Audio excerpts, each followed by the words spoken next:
Well, big 70 is only weeks away. When I say 70, I mean 70. Now, yes, I'm going to be a 70-year-old man in a few weeks' time.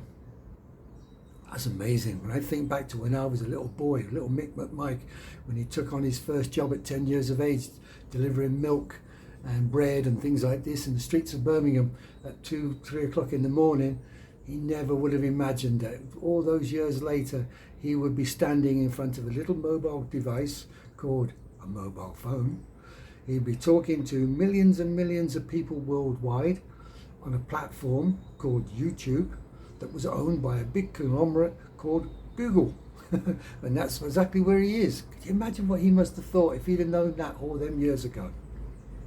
If he had have done, he'd have joined YouTube 25 years back 20 years ago, in 2005 when it was first started. He didn't. He was a consumer for nearly 20 years on YouTube. So now I need to make a decision. Do I continue being a consumer, or should I become a creator? What is it all about, being a creator? So in 20 to 30 years time, to all you, what I consider to be my ideal audience of 40 plus, imagine what you're going to be saying to yourself in 20 to 30 years time. Imagine Elon Musk is all, by that time he's a pensioner himself. And he hopefully would have done what he wanted to do, which is his lifetime ambition, to take everybody to Mars, or at least a few people to Mars. Maybe you're going to be one of those people that does go there. So the next 20 to 30 years, is it a boring trip ahead of us? No, is it hell? It is going to be a fantastic trip for all those who are still going to be here. And I'm jealous of all of you. Except for those who are 80 or 90 years of age, because I'm behind you. That's my little joke for the day. What will you be asking yourself when you get to 70 years of age? I had to rethink about everything because I didn't just want to be a pensioner. I knew that. I went into it wholeheartedly. I'd worked all those years and it was time for me to settle down and just relax. But my head doesn't relax. The rest of me does. The body needed to. As you know from previous videos that I posted, I talked about my heart problems and my head problems when I had the accident back in 2016, which went on to lead to Adventures, Barbarians and Devil's Breath, my first anthropomorphic novel. So I learnt the word anthropomorphism. So I said to myself, okay, if I'm going to have a YouTube channel, I'm going to become a creator, what is it going to be about? Am I going to be like the millions of others that I have noticed that's on YouTube that have no direction? They have no real value, but they're all experts. They're all gurus. They're all going to make you 1,000 subscribers. They're all going to get you 4,000 listening hours. They're all going to make you lots and lots of dollars. Well, when this pensioner joined YouTube, he didn't know that you could actually monetize your efforts. I didn't come on for that. I came on because at my age now, I have a daughter who lives in England, who lives down in Torquay, which is the west side of England, and a beautiful part of England, but all of England's beautiful. And she has a son who I've never met, and he is now a father. Yeah, he's a father, so that means my daughter is a grandmother, which makes me a great-grandfather. Great-grandfather to a little boy.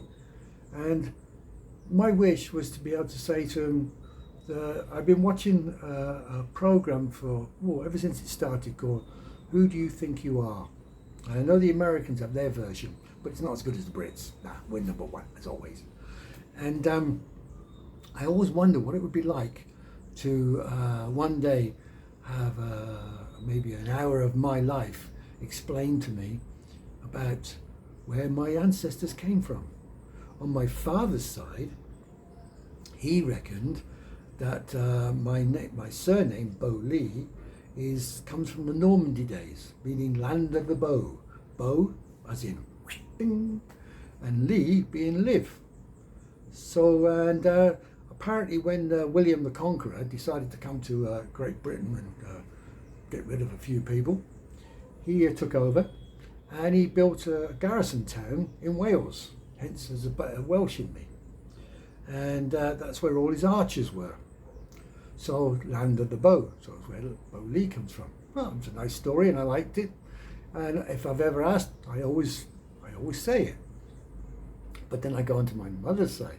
Now that's a different, a different story altogether. Because my mum grew up in the streets of Birmingham, a place called Nichels, and Handsworth and that area, which is not the most affluent areas of Birmingham. It's towards the outside of the city centre itself.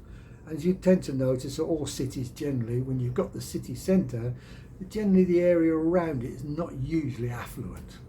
And certainly that can be said of Birmingham.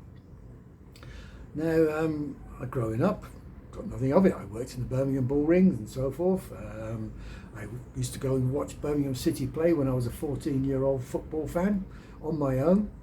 And that's a few stories on its own, that one. I'll tell you that another day.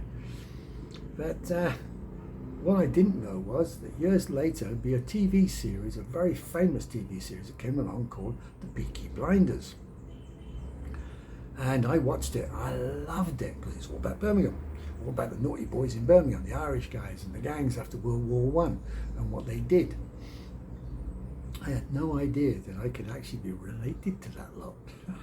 Now this is, you're going to really enjoy. It turns out that when I started to investigate my grandfather on my mother's side, he had been, from what I've learned, was that he was in the army. And he was due to go to, he was due to go to France, I believe, or before he was due to go to France, he was due to go, it was 1916, in the uprisings, and he was due to be posted to what is now known as Northern Ireland. And, no, you're going to Dublin, that's right, to Dublin itself, the capital of Ireland. And to be one of the soldiers who were going up against the original IRA, not the IRA that we got to know in the 70s and the 80s. And for some reason or other, which I still don't know why, I can only assume, he did a runner. He went AWOL. He did not go. Now I got a feeling that must mean that there must be some Irish roots, or maybe in Catholic religion, within my ancestry. I don't know if that's true or not, because I've always known myself to be, as they would call, a Protestant, a C of E. So he went over, and they apparently caught up with him up in the north of England somewhere. And he went for his court-martial, and in those days, if you were caught for that, it's a bullet or a few bullets across the chest. Usually there's 10 of them all lined up, and they all fire at you at the same time. It's called a firing squad. But he didn't do that with him. What they did was they said, okay, you don't want to go to Ireland, you can go to France instead. And he went over to Flanders. And he was in the trenches of World War One. And there's a couple of stories that I've heard that have come out of there. Maybe they're not quite accurate, but these are the stories I know. And I remember him because of these stories. Was that one occasion, the German soldiers came over from their trenches to attack the British trenches. And there was a lot of hand-to-hand fighting going on. And apparently my grandfather was pushed back by one particular soldier who had his rifle and a big huge bayonet on the end of it, and he went out, stabbed my grandfather, and he got him through the neck. Imagine that, coming straight through the other side. Comes out, German goes off, then go and fight the next one. Now, did he survive the war? Who knows? Probably not, because there was millions of them that died in the days of the Somme. What happened to my grandfather? Well, according to legend, or family history, he was then taken to a field hospital, bandaged up, and just laid there in the bed. And some general came along a few weeks later, which they believe was General Haig, the butcher of the British Army. And he was going around the hospitals and the tents, and he was looking for soldiers that could go back into battle. And of course he's going along, what's wrong with him? Well, he's got his leg blown off. Okay, what's wrong with him? He's got his arms blown off. What's wrong with him? Got his head blown off. Gets to my grandfather apparently. And what's wrong with him? Oh, he got stabbed with a bayonet. So, Does your arm work? Your left one? Yep. Does your right arm work? Yep. Does his legs work? Yep. Get him out, get him in his uniform, let's get him back down there. And that was it. Off he went back to war again with all this all bandaged up. That was at, I believe, was Flanders, or it could have been Ypres, or Ypres as they call it. And on this particular occasion, from what I understand, is that the Germans decided to drop some, not smoke bombs, what do they call it? A gas attack on them. And mustard gas, that's right, mustard gas. And my grandfather got a big whiff of all that. And no, I tell the story slightly wrong. It turned out the British were doing it. They were dropping mustard gas onto the Germans, but the wind changed and the gas came back and got him. That's what the story was. And he ended up back in the field hospital again. And by the time he finally finished the war, he survived it, but he came back a very, very broken man indeed. And the story says that he was blind for the rest of his life, and he was in a wheelchair. I believe I met him once, and I was probably about 4 years of age at the time. And from I understand was the fact his eyes were not the same colour as my eyes now, or anybody else's eyes. That scared the life out of me as a 4-year-old, and I ran away screaming. And I never did sit on that man's lap, and I never did cuddle him as my grandfather. So that carry stayed with me for the rest of my days. So when I went looking him up into the war records, and I found the war records, and it doesn't obviously mention all that, but it does say he was in the army, he was court-martialed, and he did go off to France to fight at the Battle of the Somme. But and then I looked to see who was his mother, and it named his mother, and it then said where she lived, and I went, nah, on the canals. Now I'd heard that there was or his wife worked on the canals, and I had heard that my grandmother on my mother's side was a very big, robust lady that used to look after all the big Shire horses that pulled the barges along in the canals, and because of the strength of the horses, and they were easy to take them for a walk, and they never really enjoyed what they were doing, and she was in charge of those horses. And my grandfather, he was listed as a carter man, I think it was carter man, which meant he pulled the carts. So when these barges came in with all their goods for the, to be sold in the streets of the markets, the streets of Birmingham, he would be there with his cart, and he would pull it along with the horses and so forth, and deliver whatever he's delivering that day. All the local pubs in the area were the same pubs that the Peaky Blinders talk about. So I then looked up the history of the Peaky Blinders, the original guys. And they were a bit earlier than what the TV show is. I think they're in the 1800s they were about, late 1800s. But the same streets that they did all their trade in, all the things that they were known for, was there on those same streets. So the chances are that my grandmother and grandfather also were heavily involved with the Peaky Blinders, the real ones. I have no idea if it's true or not. There's also a story that I heard once, that apparently there was a murder in the family. Yeah, murder in my family. But what I don't know is whether somebody in the family did the murder, or somebody else murdered a member of my family. All I know is that there was a band involved in Birmingham, and the person who died was a female. That's all I know. So if there's anybody out there who's all into all this sort of stuff and wants to turn around and do a "who do you think you are" type investigation on me, please go ahead and do it. I can't pay you much, but if you do it for me, I'll give you an IOU. But please help me out, because I'm stuck in Colombia. I can't do it from here. I'm not the time. I'm too busy trying to become a creator on YouTube. So that's that side. So you got the one side of my father's, who's I'm either related to William the Conqueror, or I go on to the other side, I'm related to Shelby, Thomas Shelby of Peaky Blinders. I'll leave you to decide which one I am, okay? So, now think about it. Since the age of 10, all I've done is read, learned, and questioned everything I wanted to know.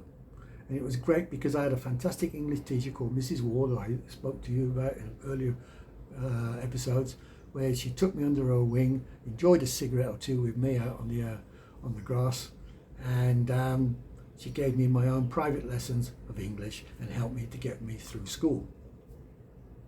So was I academic? No.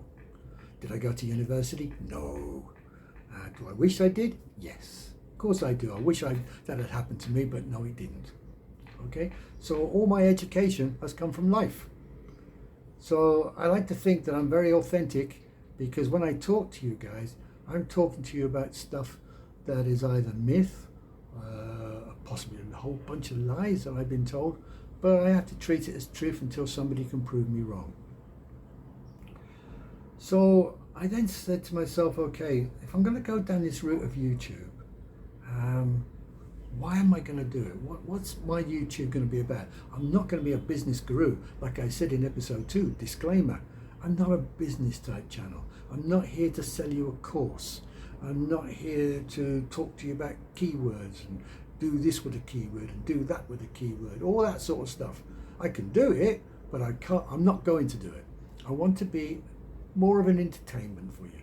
I'm for the guy who's a CEO of a great big huge conglomerate.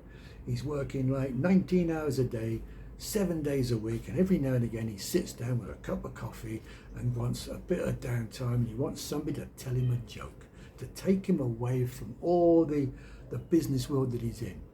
I also want to do the same for the secretary, or for the guy who's the cleaner of the toilets. It don't matter who you are, what you do in life. I do not mind. I'm not there to judge anybody, all right? But you all have one thing in common. You all have funny bones. And I believe that most of you have funny bones larger than a telegraph pole. And you're my ideal audience if you think and you say, yes, that's me. I've got funny bones and they're huge. I like a good laugh. I'm a big fan of Billy Connolly or Billy Dainty or Bob Hope. It don't matter who it is, right? Richard Pryor. It don't matter the person. If they're a comedian and they make you laugh, Monty Python's my big one. I love Monty Python's. Then you've got a funny bone, right? And it's a big one. It's as big as a telegraph pole. And you are my ideal audience. So what else do I want to give to you guys? Well, it started out when I found out I'm an anthropomorphic storyteller. I loved that title. And I think about it, how do I say to people that that's what I'm experienced in? Well, it took me 7 years to write the damn book. So I think I've got some authority in how to deal as an anthropomorphic storyteller. I don't know anybody else on YouTube who does it. I think I'm the only one. Maybe there's another, but I think it's me. Okay, I think I'm the guy. So I got authority. I got expertise. I'm not a guru in it, obviously. What else can I say? And I'm authentic. I storytell no matter what. Oh, and I also love comedy, and I love to tell jokes. And if somebody said to me, Mike, what are you all about? Then I would too have to turn around and say, imagine I'm the male version of J.K. Rowling. You know, Harry Potter fame. She writes all her stuff for kids. That's her audience. My audience, I believe, is all the other people, the older ones from 40 upwards, right? Who've still got a kid inside them. That little soul of theirs, that little voice inside them, still likes to have a laugh. Still likes to, if somebody falls over, they go, they giggle, right? Or something that's not supposed to happen, or they go, oh, no, they laugh. They find it funny. That's my audience, and that's hopefully going to be you guys. In contrast, I see myself, excuse me, I'm going to reach this for a second. Oh yeah, I've done all that, that's fine. So what I want you to do now, right this moment, is pause the video and just do me a favour, everybody, just go down, get to the comments bit and give me a funny story. Tell me why you believe you are my ideal audience. Because I tell you why, last night something really beautiful happened to me. I couldn't go to sleep. I was awake. I was watching a guy called Sean Cannell of Think Media. I think he's great. He's my hero on YouTube. He's a guy who's been running his business for 22 years, and he lives in the United States, and he just talks so much sense. And what I like about him, he's the only one I've come across who, like on last night's video that I watched, is where he was talking to me, I feel. That's the way it comes across, that he's personally talking to you. And he had it's almost like a giant size iPad. I've never seen anything like it. And on it, he had been reading about a report come out from Google about YouTube, because obviously Google owns YouTube. And it's talking about the future in 2025 and what it wants to see happen. And what it said, when it done its surveys amongst all the listeners and all the readers and all the followers of YouTube, it did a big, huge survey asking many questions.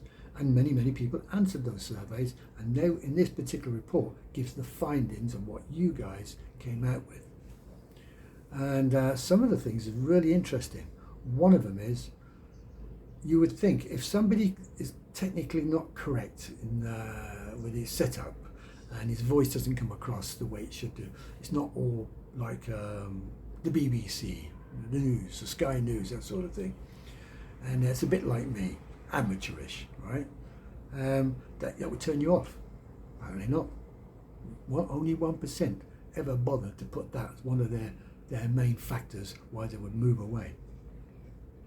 97% of you said it's authenticity that they want. It's storytelling that they want. And that's true with me. I want that as well. Because what's the alternative? Well, the alternative is AI. Now, I do like AI. I do like AI, and I do use it. But not to the point where AI is going to replace me. Because guess what? I've got one thing over AI. I've got storytelling. I've got emotions. I've got feelings. I've got history. AI has no history yet. It's just there. All it does is if you ask AI a question, it can only go to other creators and steal, can mix up, regurgitate, regurgitate the actual stuff that it's reading. It can't think for itself yet. So we've all got these doomsday people out there saying it's going to kill us all, it's going to do this, it's going to do that. Maybe it will in the years to come. I have no idea. I don't think it will personally. I look upon it the same way as when the internet came along. Nobody was going to go on the internet. Nobody was going to go shopping on the internet because everybody's going to steal their bank details, all the rest of it. And I was just the same. I was paranoid about it in the beginning. But look at it now. Most of my shopping is done on the internet. It's changed my life completely. And I talked about that in previous episodes, so I'm not going to go into it again now. But trends change, people's feelings change, trust comes along.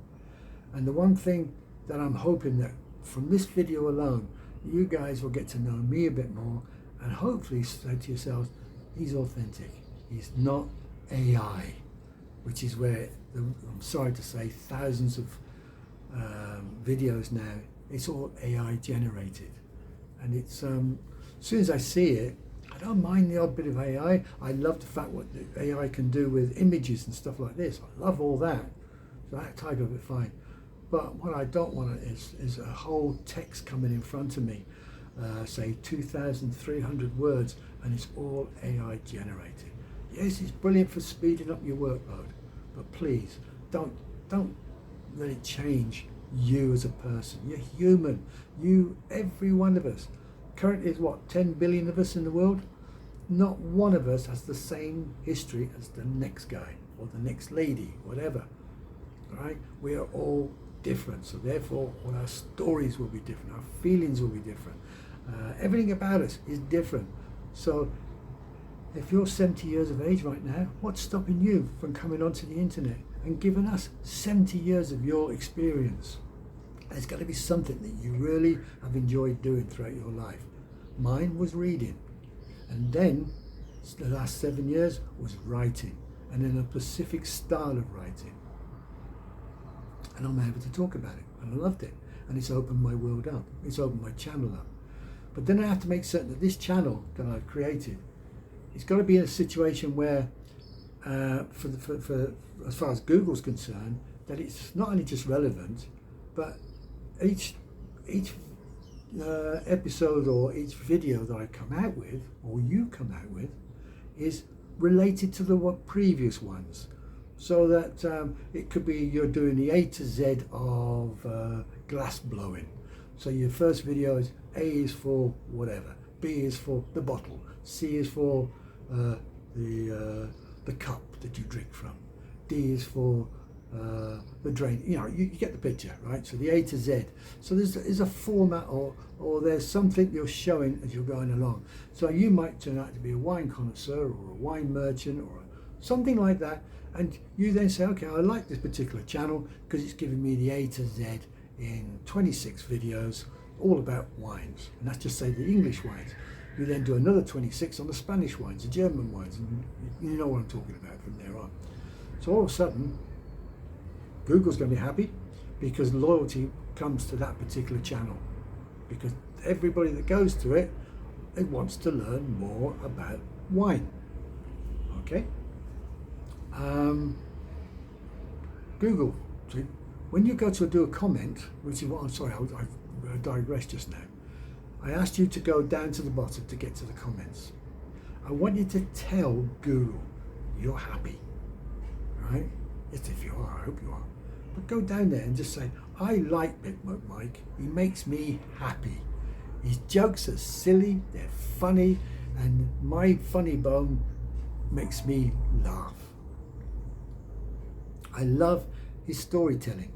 I never know what he's going to come out with, because he just double guess. I tried to guess him what he's going to come up with, and he's way off. I've never thought about it before. He's obviously authentic. He's not got that stories from AI. Those are from his own personal history. I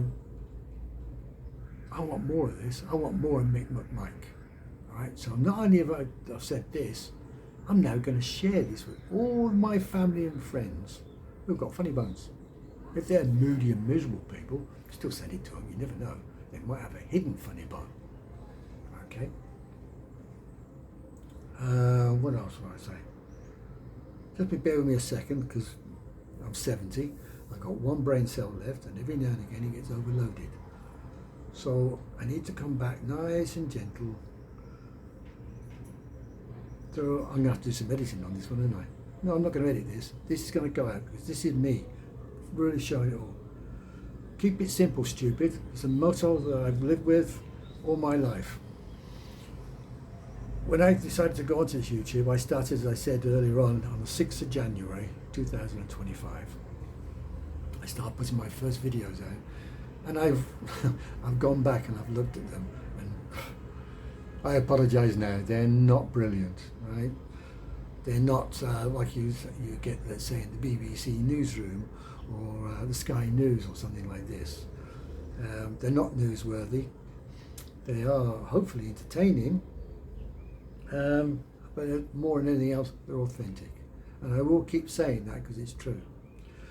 Now, in the beginning, I had no idea about Canva, how to edit. I didn't know anything, absolutely nothing. All right, so I've spent the whole of January, literally 10 hours a day in YouTube, in Canva, watching the videos, picking out little bits here and there that I thought that makes sense. It's resonating with me, so it hopefully will resonate with you. And then slowly but surely I started to learn more and more. And I got rid of the stuff that meant nothing to me. And then came Canva, and I'm thinking, right, what am I going to do with Canva? Now my first, I think it was 10 videos, had no thumbnails. I didn't know how to do a thumbnail. I just took photos of myself, stuck them on there, and hoped for the best. Did I get views? I did. I didn't expect it, because don't forget, if I wasn't doing thumbnails, I wasn't doing catchy messages to you guys. So I wasn't creating any curiosity for you at all. So did I get hundreds of subscribers? Nah, did I hell. Did I get hundreds of likes? Nah, did I hell, right? That didn't matter. I didn't mind. If I learnt something new, that's what mattered to me, okay? And could I give more value as I moved along? Well, gone into double figures now, and I've started to do that. When was it? Saturday and Sunday, just gone. I went to every one of those videos and I created new thumbnails and new messages. I SEO, that means, to those who are not sure, that's where you optimize all your content that's on the back end of the videos. So that helps Google, and it helps the algorithms for YouTube to say, okay, we've got this new guy. His name's MickMacMike, and he's got a company called Scripted Authenticity, and he's an anthropomorphic storyteller, and he's got a book, Adventures, Barbarians, and Death with Breath. Right, who are we going to send this to? Right now, but one thing they got, he lives in Colombia, so his immediate audience, Spanish talkers. So that's another reason why in the beginning I didn't get any viewers or anything else, because if they did go to anybody in my local area, which I would imagine they did, none of them was going to understand what I'm saying anyway. So gradually, as more and more content went on, and I started to SEO everything or optimize my content, now all of a sudden Google can say it with YouTube, okay, now we can move him away from here. He wants to talk to people of his own age group from the age of 40 plus. So he doesn't want to go to children. It's great news. He wants to go to English-speaking people initially, because he doesn't speak any other languages. He does speak a bit of Spanish, but that's it, right? So also, well, there's still a lot of people in the world that we can go to. So slowly but surely they're starting to know who I am. And guess what? My views started to go up. Subscribers went up a little bit more. Not brilliant, still single numbers, but I don't mind. Because there was no evergreen video at that time. There's no content that was coming out from me that in 5 years' time people hopefully will still be listening to. And I hope that even this video you will say to me, Mike, this is worthy of being an evergreen video, right? You're opening yourself up, and we can see that if we saw this video for the first time in 5 years' time, it still would resonate with us. And that's the whole point of what I'm doing today, because there are going to be lots of other people out there who are frightened to have their own YouTube channel because they're wondering if they're relevant. And I'm hoping by watching this and listening to me today, yes, if you're 70 years of age, you are going to be relevant. Okay, just think back of your stories. I was a pensioner. Now I can turn around and say, in January, excuse me, I do apologise. In January, if I was asked, oh, Stevie, what are you doing? Who are you? What do you do? Okay, I'm a pensioner. I'm a 70-year-old pensioner. No, now I'm not. I can turn and say, yes, I'm a 70-year-old ex-British expat pensioner living in South America. I'm a self-published anthropomorphic storyteller of 72 chapters, 3 parts, 58 black and white images, and just under 669 pages of pure magic, right? All based in South America. What else am I? Well, I'm also a YouTube creator, host, a YouTuber, I think that basically is what they say. I'm a website creator. I created my own website, designed it, everything else is there, www.scriptedauthenticity.com. If you go down to the bottom, to the description, there'll be a link down there for you as well. What else? Oh yeah, I'm a weekly podcaster. I signed up with Buzzsprout, and there's 18 episodes on there right now. Yesterday I published 6, I think it was, on there, because what I'm doing is I'm taking the book and I'm reading it chapter by chapter. Yeah, Mike Foley, he's reading it. So I hope you enjoy that. If you like, the way I look at it, people this day and age have got freedom, so much freedom, it's unbelievable. If they want information, they want to learn something, they can either read it the old-fashioned way, book in the hand. I'm waiting for my book to arrive from my UK printers. Or they can watch, hence the YouTube, right? And the book and me reading it is going to go on to the YouTube channel. All 72 chapters of it. And one at a time, mind you. And at the same time, I podcast it because there are people who just want to listen. They don't want to watch me, but they want to hear me. All right, fine. You can do that as well. So it's a bit like if you're in our age group, we remember radio. How many of us sat with our mums and dads when we were kids and we listened to the Archers or Sunday morning favourites, all these different things, the Clitheroe Kid, the Navy Larks, all these sort of things, right? The Goon Show, they were funny, especially what's his name, Eric Sykes. Oh, I can't. I digress. I'll cover that another time. But so that's like reliving our lives when we were children, okay? Because we like to listen. And not only that, you could be a lorry driver, you could be a bus driver, you could be a night shift worker somewhere in the world who's got downtime. And for whatever the reasons, you're not allowed to get behind the wheel and drive your vehicle, you have to rest. So you sit there and you think, well, what am I going to do? I can't watch TV, I can't do anything. I've got my mobile phone, but it's causing problems with my eyes. So, I know what I can do. Put my headphones on, I'll listen to an episode of Mike Bowley and the Adventures of the Devil's Breath. And do that, okay? So that's the reason I do all that. There is another part of the whole equation that I wanted to do into the channel, and it's a real special project for me, especially to my heart, is that I love my cats. Right now, there are 3 of them in here. Blackie, he's sleeping around the corner. There's Goldie, who's sleeping on the bed. And there's Liz, who's giving herself a good old wash in my favourite chair. And HRH, Liz the third. Yeah, I love those cats. They give everything to me. I used to be a dog man. Now I love dogs. Well, most of my life I love dogs. Never thought I'd be a cat person. My mother was, and my sister in Birmingham, she's a cat person. But I never really was. And when we moved here, when we moved to Colombia, was that 15 years ago now? About 8 years ago, 2 little cats came to stay with us. One was called Tommy and one was called Blackie. Tommy, I'm afraid, died of leukemia, very young, but his brother, Blackie, has been with us for 8 years now. And as I said in the previous video, I decided he was lonely enough. Right, let's give him a couple of kittens to make him young again, and it has done. You see him at night time. He goes playing with Liz and Goldie. Never fights them. He'll romp with them and he'll beat them up and box with them and all this sort of stuff.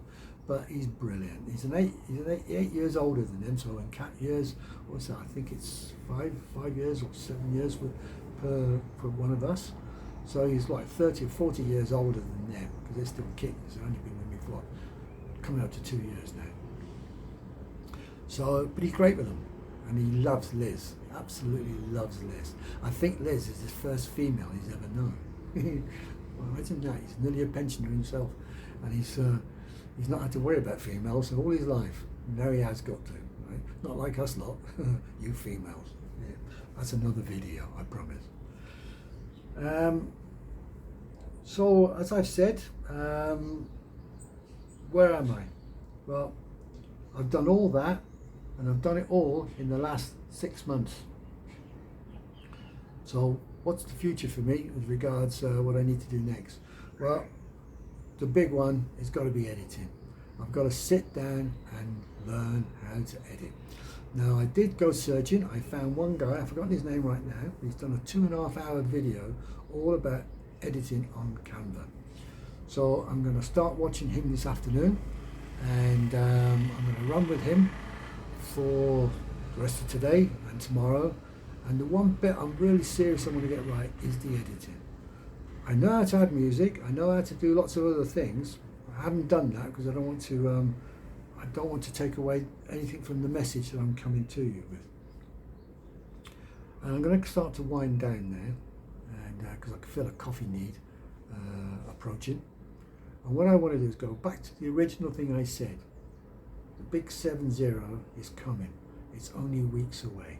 My 70th birthday is due on the 27th of April, 2025.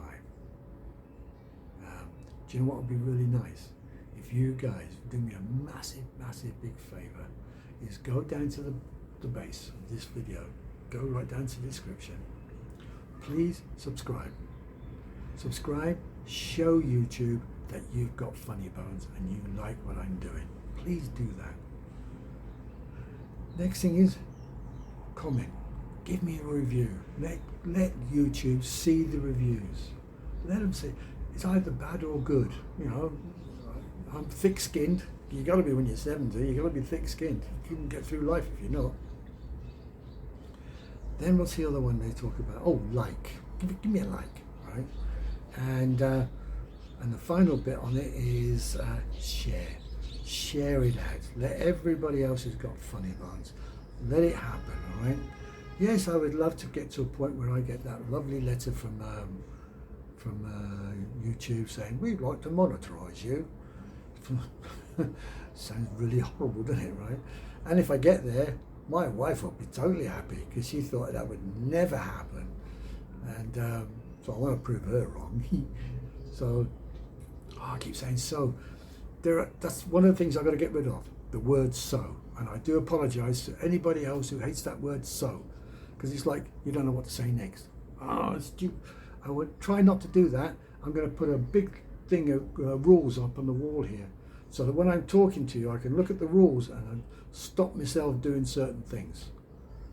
So I apologise way in advance if there's things that have put you off today. I really did not try to do that. I wanted to be authentic,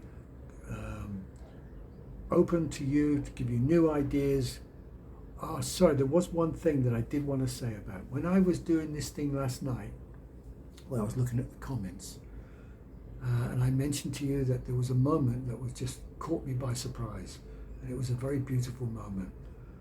One of the things, I'd had an email saying that one of the people I'd given a comment to, her name was Diane, who's like a school teacher. She's brilliant, right? Real tough one. And but she's very good at teaching people how to be successful on YouTube. And I'd sent her an email, or I sent her a message or a comment saying thank you for what she's done, right? Because I'd watched about 4 or 5 of her videos. And somebody else behind it sent their comment saying, yeah, I'm also 70 years of age and I want to say thank you too. So I had a look and I pressed on the picture and saw it was this lovely lady, and so I thought, oh, let's just see what she does on her channel. And she's produced no content yet, so she hasn't created a channel. So she's a consumer and she's saying, I like what you did too. So to that particular lady, I haven't got her name right now, but I hope you're watching this. Go ahead and do it. Go for it, right? And let me know you've done it, and I promise you I will become a subscriber to you straight away. Whatever your history is, just keep yourself authentic. And then I went to the next couple down and I found one, and it turned around and said thank you, or he or she said thank you. I am housebound. I went, what? I am housebound. So I looked up to see what the what they call it, not the tagline, the name that the person gives to their website, not their title of the website, then themselves. I forget what there's a term for it. And it just said cancer sufferer. That knocked me for 6, because I hadn't thought about that. That there's probably, sadly to say, millions of people out there who are in that situation as that person was last night, who still managed to find the energy to watch a video and still have those dreams within them and desires to do something, but is also dealing with one of the biggest horrors of the world, cancer.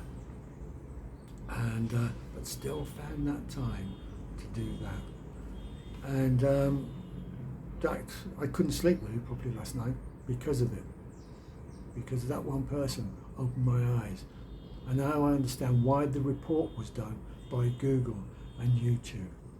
And I can clearly see that YouTube and Google are big community believers. They are protecting the community of us out there. They are trying to protect all the consumers of the videos. And there are some, the last count was something like 1.6 thousand million videos out there. So it's a massive, huge number. But don't forget, they have been going for like 20 years now, and it's the biggest platform of its type, and people are there enjoying themselves as a consumer. So there was something I wanted to say to wrap it all up, but all I wanted to say, this is what it was. What I wanted to sit around saying, when I saw the word community, I've been wondering why I was attracted to this YouTube and what I'm doing, and I couldn't put my finger on it. And all of a sudden, because I saw this come up, community, and it dawned on me when I joined the RAF back in the 1970s.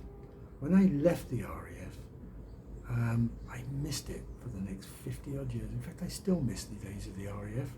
So why? Because when I joined up, it was a community of servicemen.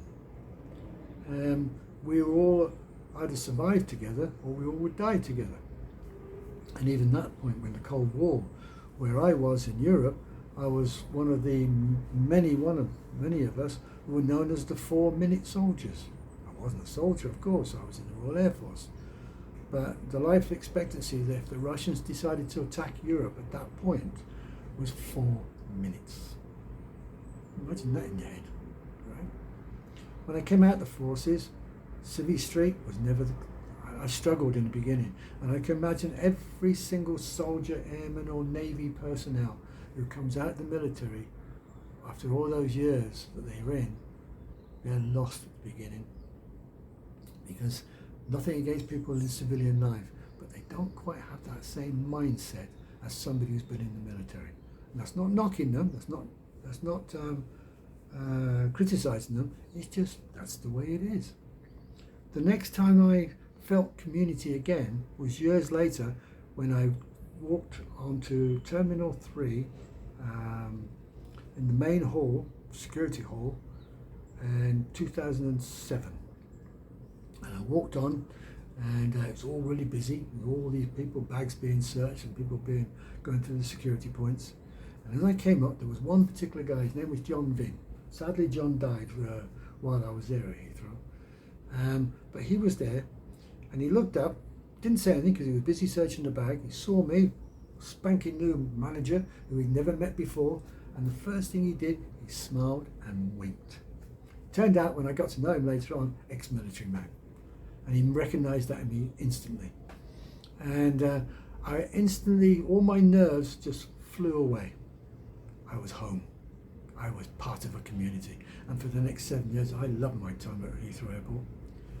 My next video, I'm actually going to visit that time. And I'm going to tell you about so many stories. Funny ones, sad ones, all sorts of things. But I'm going to talk to you about what life is like in the Heathrow Airport environment. So the third chance of going and joining the community is now. It's here on YouTube. I never thought that was going to happen to me, but last night, to that person who was a cancer sufferer, and I looked at why YouTube and Google are doing what they're doing, and I just literally, if I had a hat on, I'd have doffed my hat to them and saluted them and said, "Well done, Google. Well done, YouTube. You've created a community, and I'm happy to be part of that community." Okay, folks, signing off now. Tat Ar, look after yourselves, and don't forget, be good with your funny bone. Cheers then.